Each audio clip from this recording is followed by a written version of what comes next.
Yes, niko na story kutokea kule nchini India ambapo India imeweza kuwafukuza raia wote wa Pakistan baada ya shambulio la Kashmir ambalo liliweza kusababisha vifo vingi sana.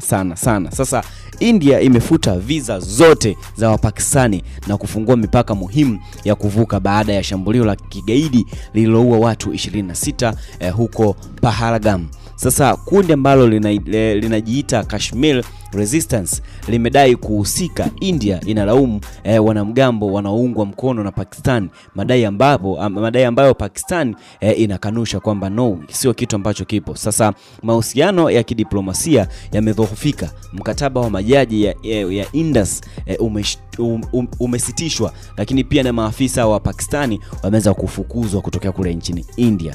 Sasa mkataba huo uliosainiwa mwaka 1960, yani kitambo na hicho back in the days, unasimamia mgao wa maji ya mto Indus, lakini pia kati ya nchi hizo mbili nikimaanisha Pakistan pamoja na huko. Sasa waziri mkuu lakini pia Modi ameupa ameomba kuwasaka wahusika hadi mwisho wa dunia, ishara ya mabadiliko kuelekea msimamo mkali zaidi, na maanisha mkali ni mkali zaidi. So wa India wameamua kuchoshwa na vitu kama hivi kutokana na mashambulio ya Kashmir kutokea kule Pakistan. Sasa imewasababisha mpaka wao bwana wa India kuweza kuwazuia wa Pakistan ambao wapo katika nchi hiyo ya India. And hapo najua kabisa kutoka kuna ugumu wa kuweza kuingia kutokea Pakistan kwenda India kwa sababu ya matukio haya kama ya kina Kashmir na vitu vingine kama hivyo. Na ndio maana imeamua pia kufuta visa zote za wa Pakistan ambao wanapatikana kutokea kule nchini India. Sasa nini kitakuwa kinatokea au nini ambacho kitakuwa kinaendelea mara baada ya haya machafuko kuweza kutulia au kupoa?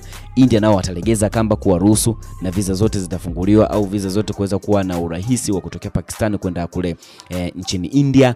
Tuendelee kutufuatia sisi kama Sawasawa Digital kwa sababu taarifa hizi tutakuwa tunakuletea kwa muda na wakati wote ambao unakuwa unastahili. Endelea kutufuatilia. Ciao.